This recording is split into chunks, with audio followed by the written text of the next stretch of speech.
I went to a Russian Orthodox Church. It was beautiful.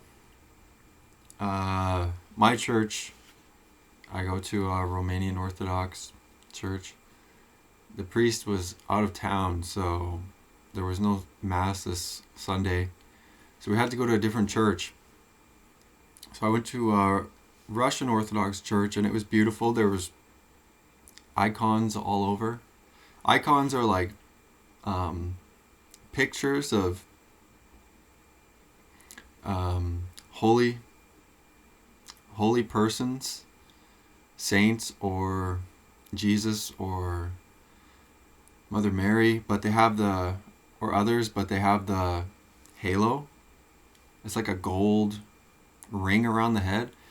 That's a I think it's an Orthodox only thing, but those are called the icons. So they had those all over, and it was one of those big domed churches, like the onion churches that sometimes you see. And it was really beautiful. And at one point, I felt the Holy Spirit. That's how I describe what I felt. It's the Holy Spirit, and it felt like, if I have to describe it, first I'll say thanks be to God. And if I had to describe what it's like, it feels like a tingling and on the outside, and then I feel more still. And also I was looking at, they had a big Rublev icon, which is actually I have that now, but a picture of that framed, but it's the Holy Trinity. And so I was looking at that, and it was like, 3/4 into the service, and I felt that stillness and that tingling on the outside. And when I feel that sometimes when I pray too, but what I try and do, I try and absorb it. Like, I try and just like allow it to happen, and keep my thoughts on worship, basically. And I took the bread this time, so the Holy Communion bread. I didn't go up for they give you wine at the Russian church. A lot of churches actually don't give you wine.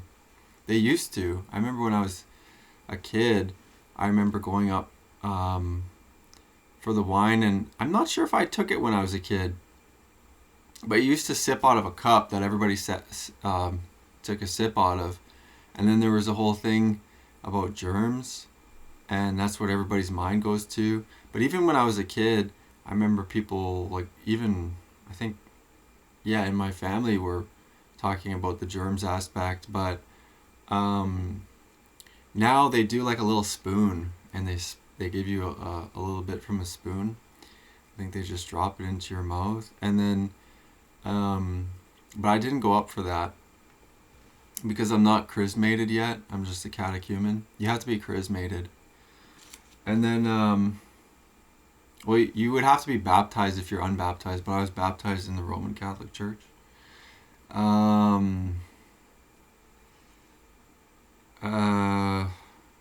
Which the Orthodox Church, because I'm converting over, they still accept, I think, a Roman Catholic baptism, but you have to go through the catechumen process, which takes about 20 weeks, and you have to get chrismated, which I think that is at the end of your catechumen education. That's what catechumen means education or learning, I think.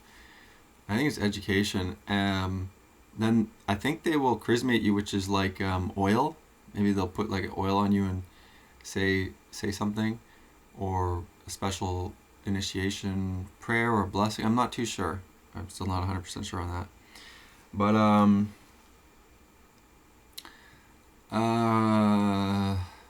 I took the bread though, and I hadn't been taking the bread.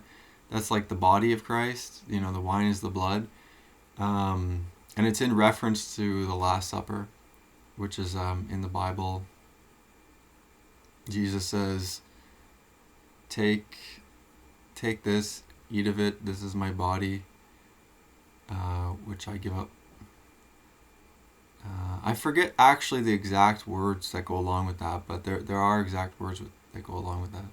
but it's basically it's the body and blood of Christ, and still learning about exactly the details behind that, because some people, they take it more of as a metaphor, some people take it literal, and then there's a term around it called transubstantiation.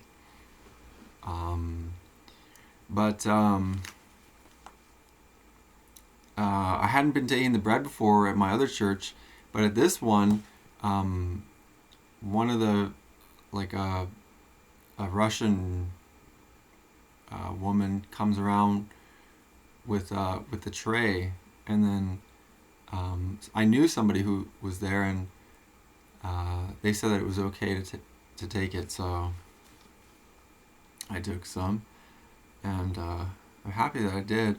But I wish I went to the confession beforehand. But I'm afraid to go. Partly because I'm new to this church and to the Orthodox Church, and I don't know the protocol, which I could probably find out. But I'd say a large part of it is just cowardice, that I'm afraid to go up and confess my sins. But that's the whole point. That's the whole point. Right? Is to get over that and to do it anyway. But I think the Russian service was very powerful, because he was doing like partly in English, and he was, speaking in English pretty monotone. But then when he switched over to the Russian, I don't speak Russian. I wish I did. I'd like to learn it. I don't know if I'd be able to, but his Russian service was so animated and powerful. I really, liked it. Like, I really felt that it was really good. And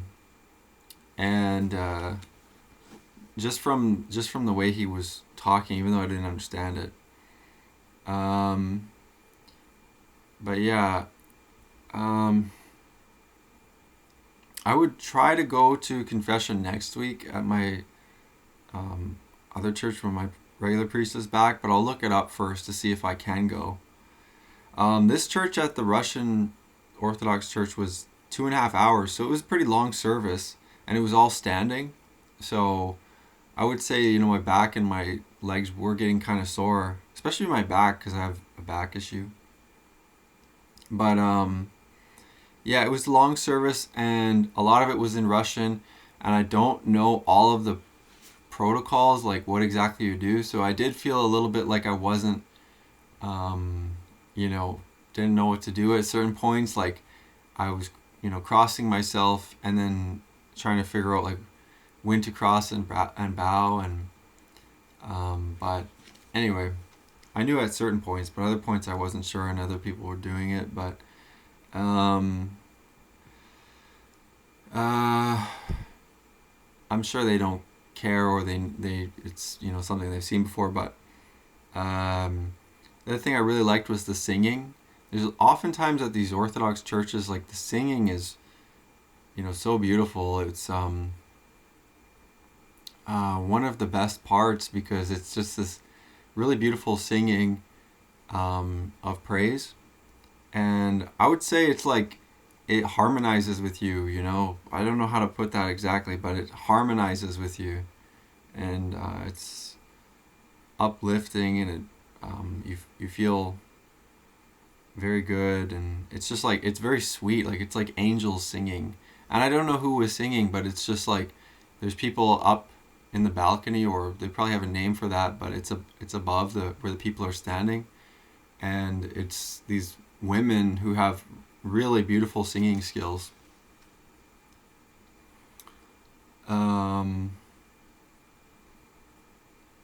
Yeah, I would say that I felt like a trance-like feeling at one point near the end, and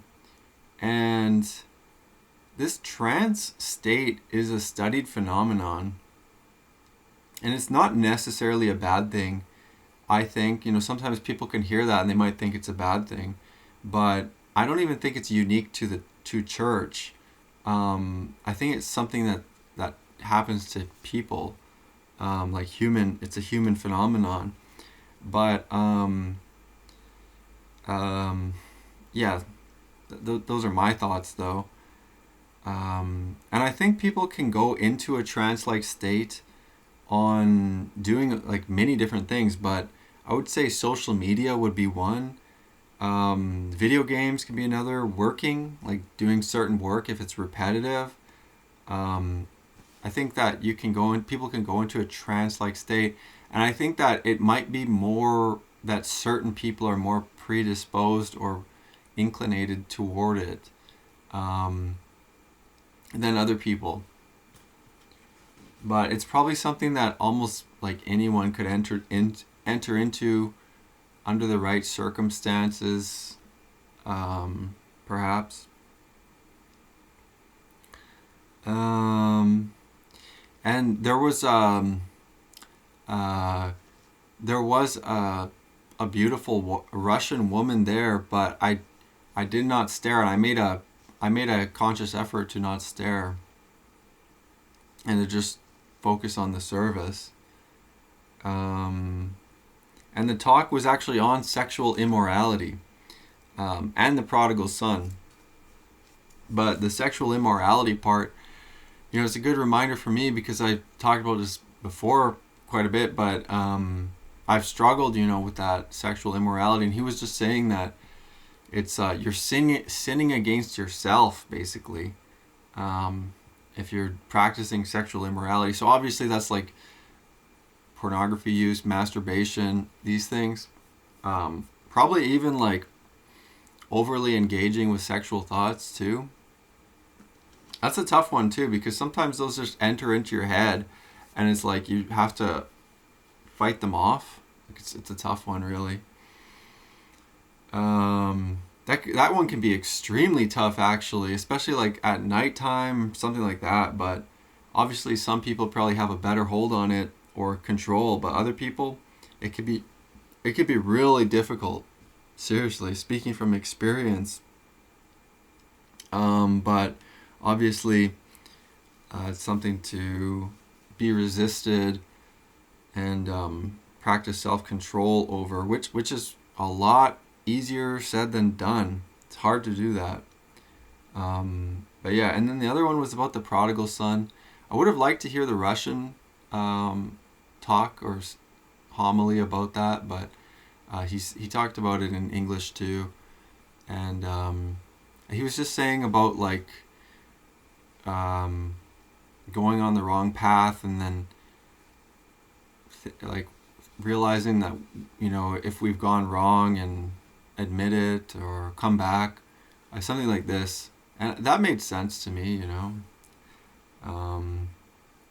I would say I've gone on the wrong path a ton in my life, and the thing is if you go on the wrong path, you don't want to admit it. Like I don't want to admit it or say that I've been on the wrong path or anything like that, because of the pride aspect, because of being proud, being prideful, and always thinking that, oh well, things are still going to work out and what I did will make sense later, or I'll show these other people, or and then people will realize what I did, for what reasons, and something like that. But a lot of that is pride, and it's kind of not real. And yeah, and that's a tough one too, because it's hard to really admit that stuff. And also, if you've been wronged, like if bad things have happened in your childhood, like which happened to me a ton growing up, will you get, I guess they call it a chip on your shoulder, or you feel like you are owed, or you deserve things. Like that's how I kind of feel, or that you feel like you're special and people just don't understand and they don't get it, and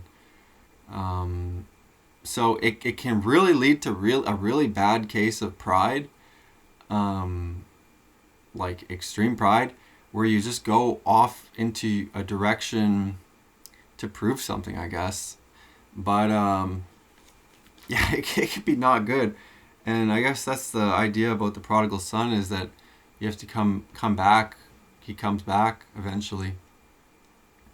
So yeah, but even having said all that, I'm still, mad about all that stuff with my family. So I really don't know what is the solution with all of that stuff, because my family's all broken apart and all these grudges and everything. And I think that it's a tough one too, because um, I think a lot of people have a similar, somewhat situation or scenario.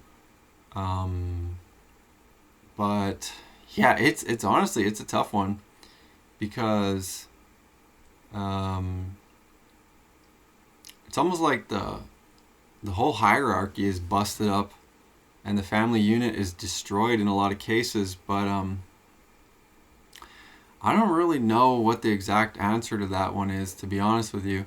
I somewhat consider time to be an answer. Like, the way I think about it is that people will just get older and die, and I don't necessarily feel like as bad or guilted or obligated as I used to, in order to try and like make everything okay for other people when they don't even want it to be okay. Like, you know what I mean? Like, they're still angry themselves. And that's the hard thing too, is it's like, it might seem like a just one person thing, but sometimes it's like many people, right? Involved. So I think honestly, prayer is the biggest thing. Prayer is very important, and reading the Bible. So I'm still trying to figure all of that out, and I still read the Bible and trying to learn more about what to do. And some of the stuff Jesus says is really harsh by today's standards. Like, we are so soft today. We're all super soft and fake and liars and cowards and sinners and everything, but obviously he knows that. But like, the things he says about just like sell everything and follow me, and there's a lot of weeping too. Like, those who weep now will laugh later. Those who laugh now will weep later. Like, a lot of that stuff is very relevant. It is relevant, and it's just a tough message. Like, I can see why people don't want to reject that, because it's not easy. That stuff's not easy, especially when pride is involved. It's like antithetical to pride, by definition, because pride is a sin and it's something that separates you from God. So it's the antithesis to God, which is the thesis. So yeah. Anyway, what else? Okay, yeah. So then,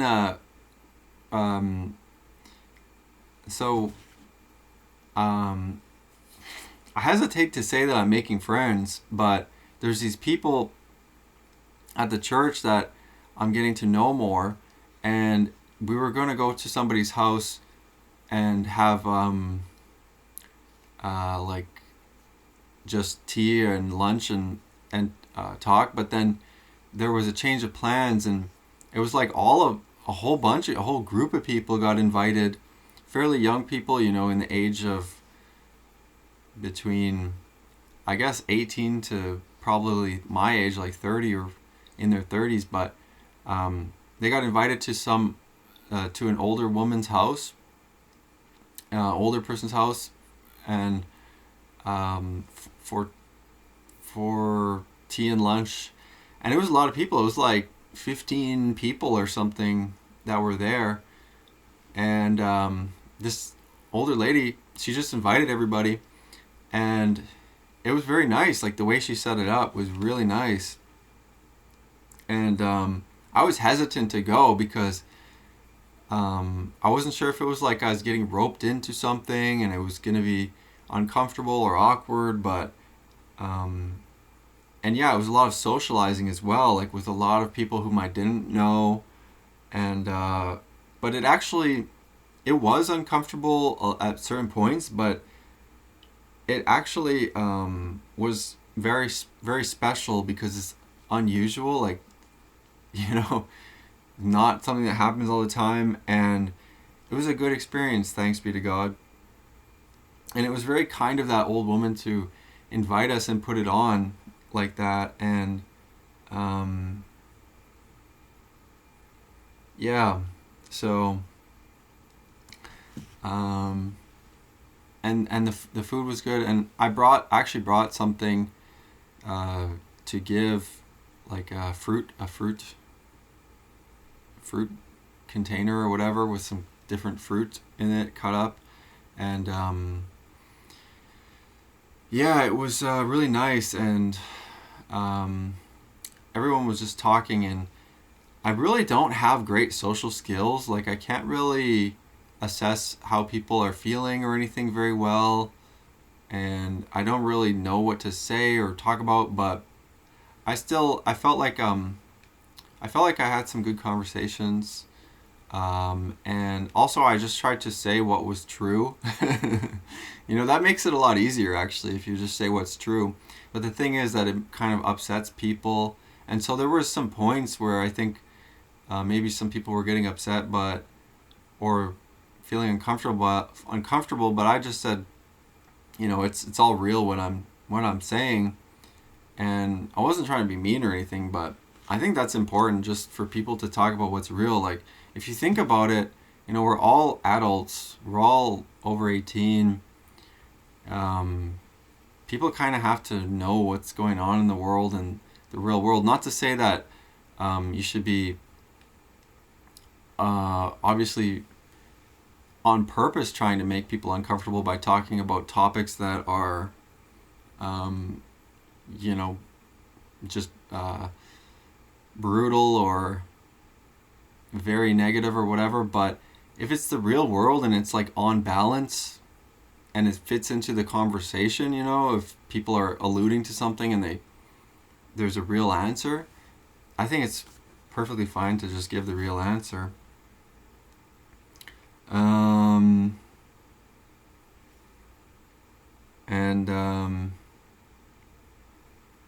Yeah, so I felt it was okay though. I kind of felt like, you know, now I'm the old guy at the table.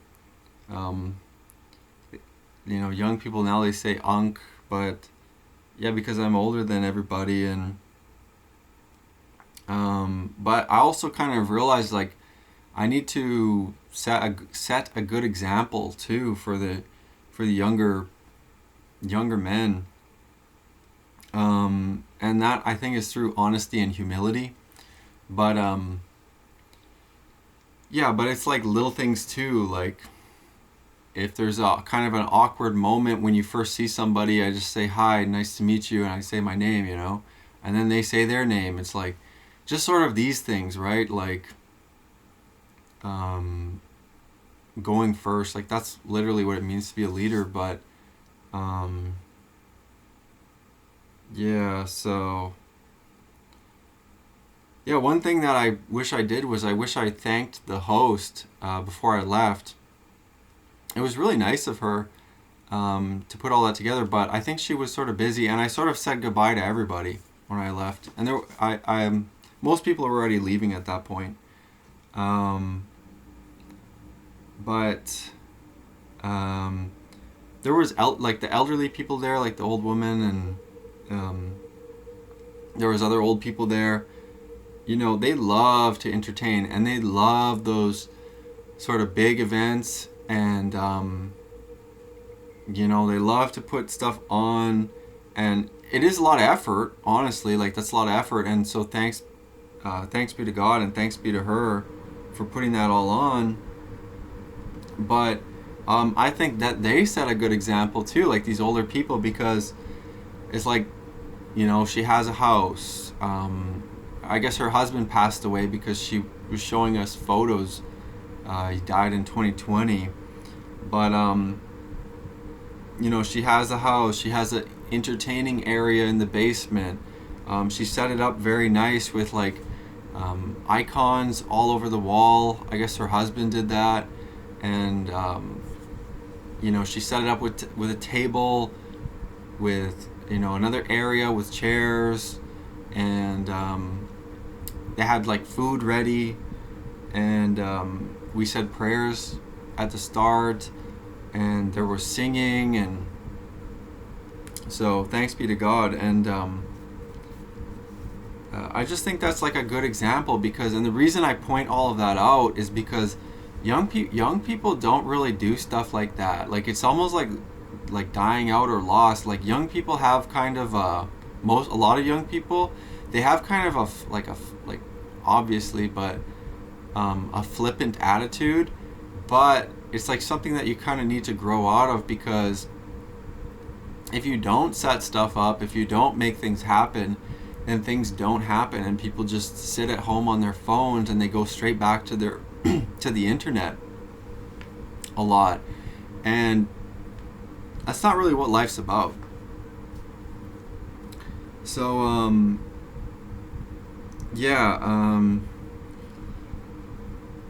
and I was trying to set a good example, and I said to these young guys, I said, because a lot of times conversation, it can go toward like everything that's wrong in the world, and a point I tried to make was it is important to talk about like what's wrong in the world, or to acknowledge it, but we also have to know about like what should we be doing, like what ought we be doing with that information. And I said, like, well, we have to stay by Jesus, we have to follow Jesus, we have to keep his commandments, keep God's commandments. And I said the reason is because I truly believe that God is generative, and all these other things, like the bad things in the world that people talk about, those are, a lot of those are degenerative, right? Like degen stuff, it's God generates, but then a lot of stuff, when it gets away from God, it can become degenerative. And then when it gets really far away, it can get extremely confusing and become inverted as well. And people can stay out there for like years and years and years and decades and stuff. But my point though was that keeping it back to Jesus, that's a very important thing. And so that's where what I'm trying to say is like focus on that more. I think that's important.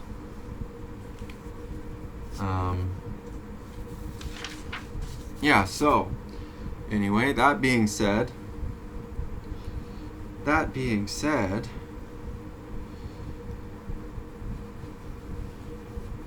I want to read something from Luke 9. So I'm in the book of Luke, and there's something here I want to point out, because I'm reading it in the Lamsa Bible.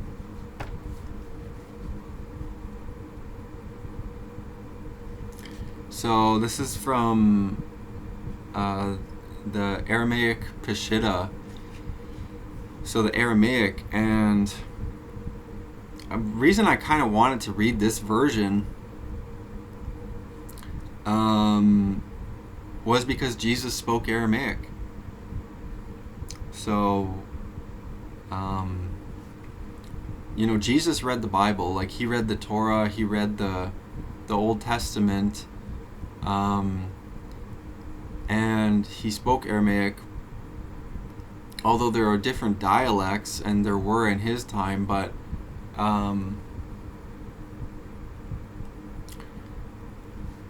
I just thought I just wanted to read it. And one thing I noticed in here, and I just really wanted to point this out, this is from Luke 9:55. It says, he turned and rebuked them, saying, you do not know of what spirit you are. Okay, so let me back up a verse here. Luke 9 verse 54. When his disciples James and John saw it, they said to him, our Lord, would you be willing that we command fire to come down from heaven and consume them, just as Elijah did? And then the next verse says, "He turned and rebuked them, saying, 'You do not know of what spirit you are. For the Son of Man did not come to destroy lives, but to save.' And they went to another village." That really stuck out to me. And I will tell you why. So, James and John, they're saying, should we command fire to rain down from heaven and smite these people? Because they wouldn't receive, it was another village that wouldn't receive Jesus. And Jesus turned, and they said, just as Elijah did. And Jesus turned to them and said, "You do not know of what spirit you are."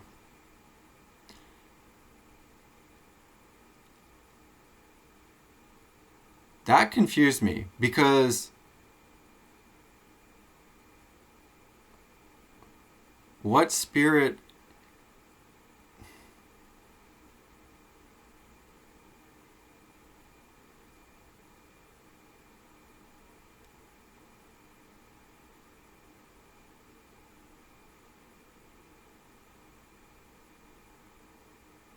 What spirit did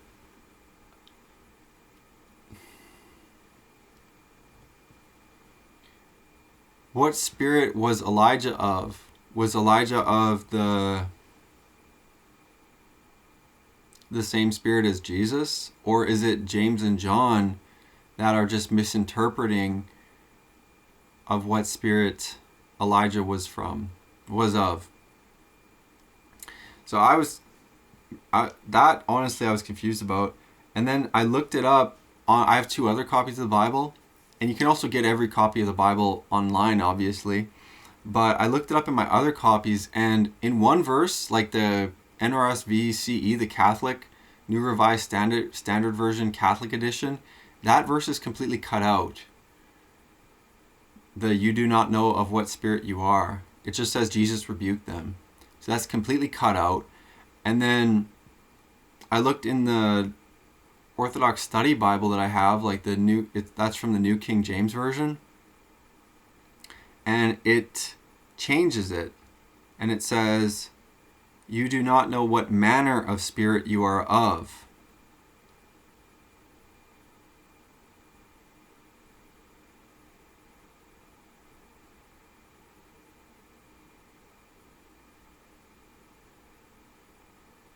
So that in this one, in the Orthodox Study Bible, it's way more putting it on James and John.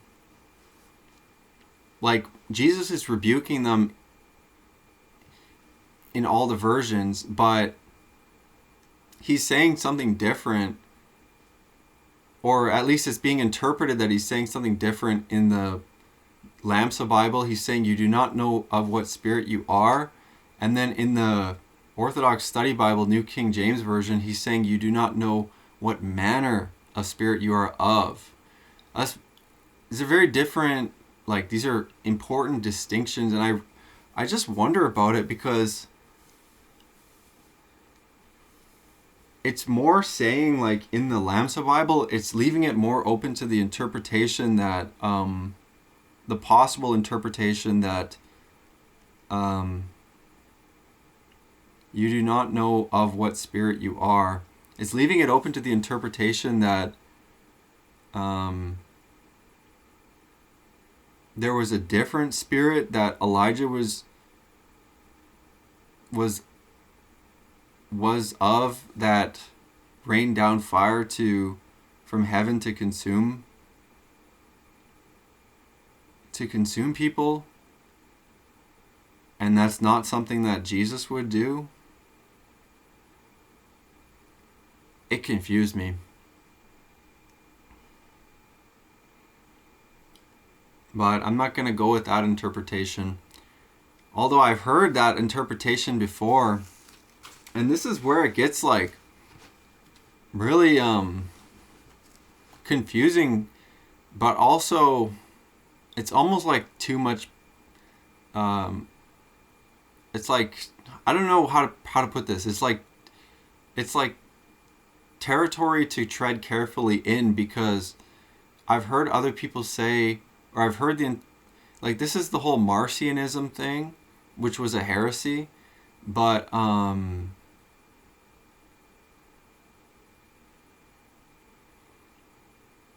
yeah, it gets so confusing. It's about the plural Elohim, and that there were many gods in the beginning, something like this. And I just get confused, and I want to be careful about how I think about it, right? And then also sometimes when I'm praying, yeah, I just have to be, I feel like I have to just be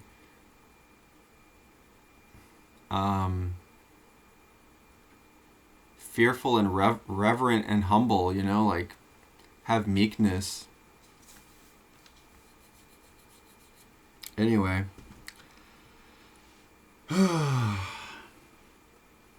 Okay, now I'll talk about something else.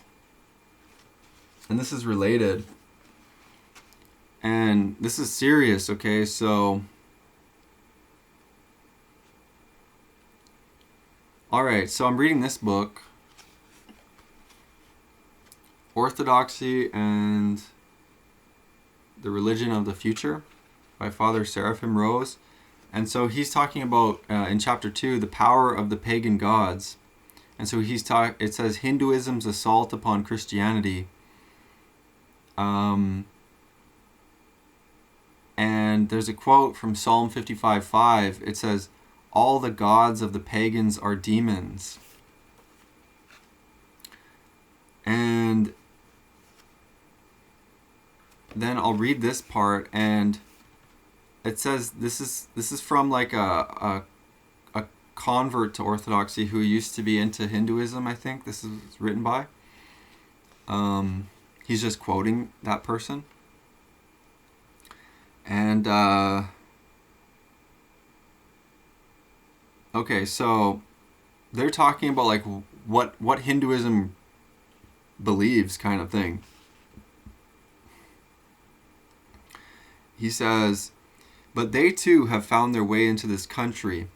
Swami Vivekananda prescribed this brand of Hinduism along with Vedanta. He said, 'I worship the terrible.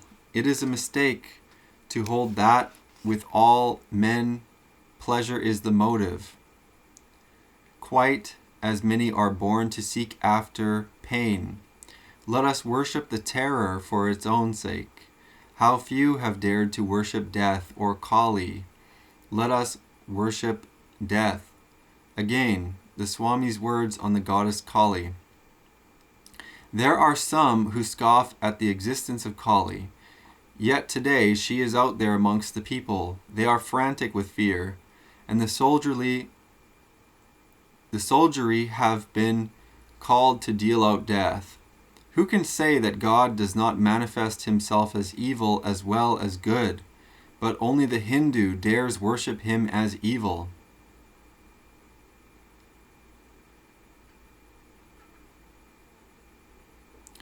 And then, end quote, and then it says, "The great pity is that this one-pointed practice of evil is carried on in the firm conviction that it's good, and the salvation that is vainly sought through arduous self-effort in Hinduism can only be wrought by God through Christian self-effacement." Yeah, so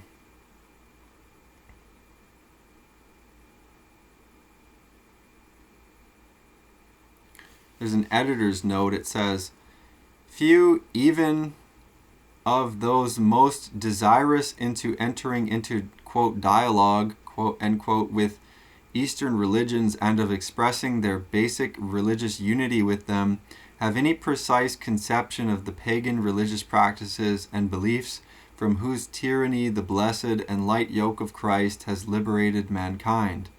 The goddess Kali, one of the most popular of Hindu deities, is the most commonly depicted in the midst of a riot of blood and carnage, skulls and severed heads hanging from her neck, her tongue grotesquely protruding from her mouth, thirsting for more blood. She is appeased in Hindu temples by bloody offerings of goats. Swami Vivekananda justifies this quote, why not a little blood to complete the picture, end quote. Of her, Swami Vivekananda, as recorded by his disciple, Sister Nivedita, said further, I believe, quote, I believe that she guides me in every little thing that I do and does with me what she will, end quote. And at every step, he was conscious of her presence as if she were a person in the room with him. He invoked her, quote, come, O Mother, come, for terror is thy name, end quote. And it was his religious ideal, quote, to become one with the terrible forevermore, end quote.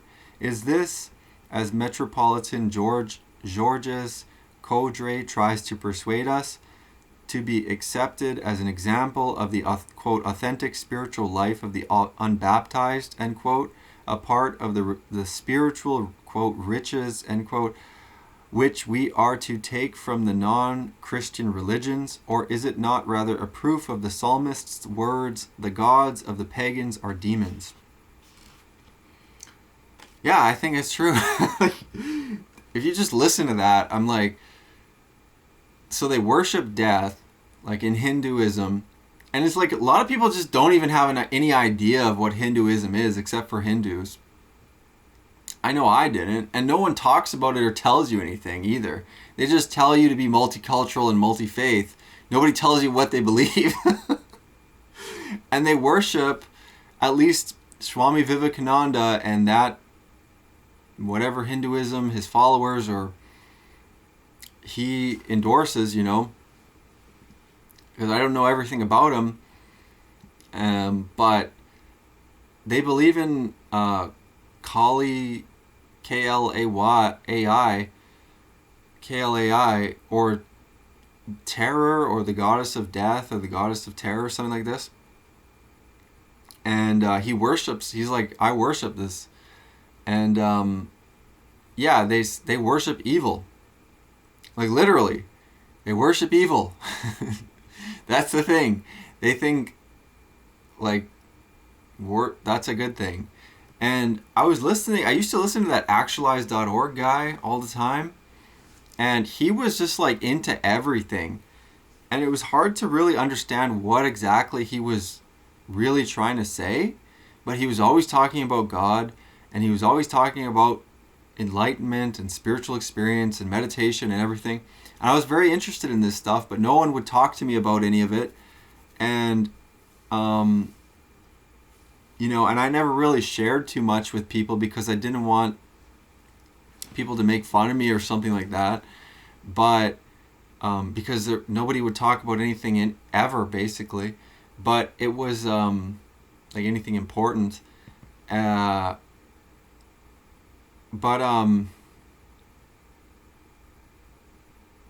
he said in like one of his blog posts, he's like, Christians are too narrow-minded because they won't worship demons.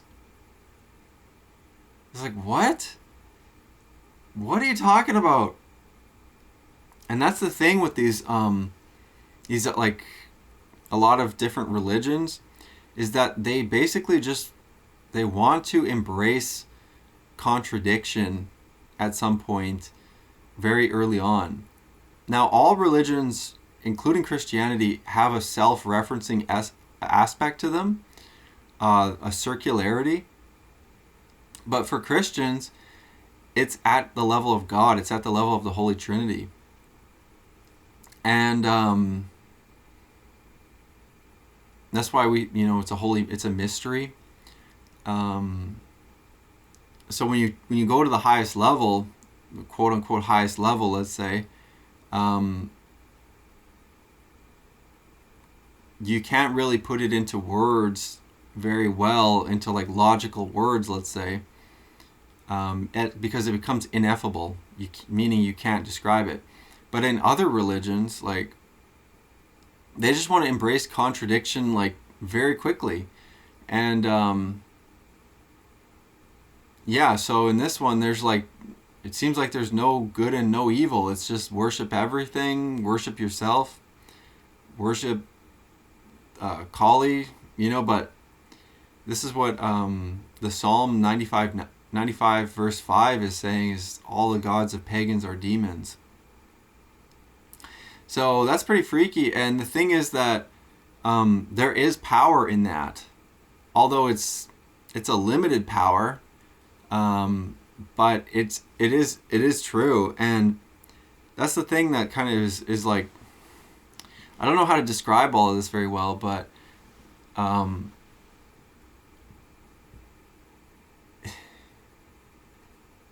it it's like a serious thing, is that there is a power in this stuff, but it's just an evil power. So you can achieve things, but you're trading your soul, like you're trading something for it. Yeah, so I guess that was my point. But yeah, I think that like worship of things that are not God, you're trading something for that, but it's like your soul. You're trading your soul energy for it, and it's not just all about you too. These other things, like demons or whatever, they want that soul energy. They want that energy. It actually gives people or demons something, They feel something. And that's why they try and garner more worship. So, yeah.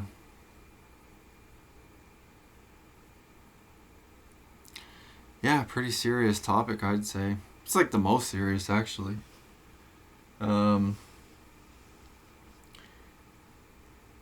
But that's all I wanted to talk about. Here's the cat.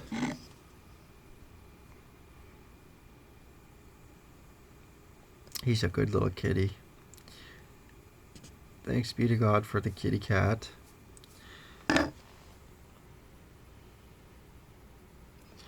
Oh yeah, one more thing. I started a Bible study with some of the guys at my church, and it went really well. The first one happened on Thursday, and I'll try and make it weekly. And the other guys seem to really like it, so I'm really happy about that. I'm very thankful to God about that, because that's something I really wanted, right? I really like studying the Bible. I really like philosophical, theological, political, real conversations. So I just started one. I was like, something. If you can't find something, try and start something. So I pray that it'll keep going well. Like, and these other guys seem to like it. So we're reading through the book, the Wisdom of Sirach, the book in the Bible called the Wisdom of Sirach. And I got the idea to do that from Jay Dyer, was saying, men are taking all their advice from influencers online, and a lot of young guys too, like Nick Fuentes and Clavicular. He said, if you want real advice, read the Wisdom of Sirach. It's got timeless advice for men in there, but I guess also for everybody, women included. But so I just started a Bible study, and I just made it 1 hour. And the thing that's important with doing stuff like this is a lot of it is important to have like a mission or a focus.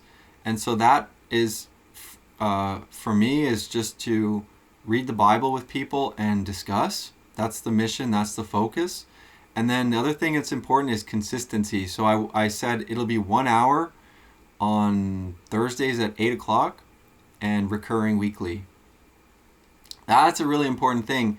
And there's like a lot of just good that can come out of that. Just having that as a fixture, I think, is a really good thing. And also, it's like really good too to go to church every Sunday, but then you have the whole week that you're not, really with other Christians potentially and studying the Bible. I mean, you can do it by yourself, or if you're blessed to have people in your life like that. But I don't really, not too much. So I want to start something kind of like in the middle of the week. I wanted to do Wednesday, but it didn't work for everybody, so Thursday is good. And yeah, just have it basically a mission, like what we're going to do. not make it super complicated, and then also have it being recurring weekly. And so I just hope it'll keep going okay, you know? And yeah, so that's all.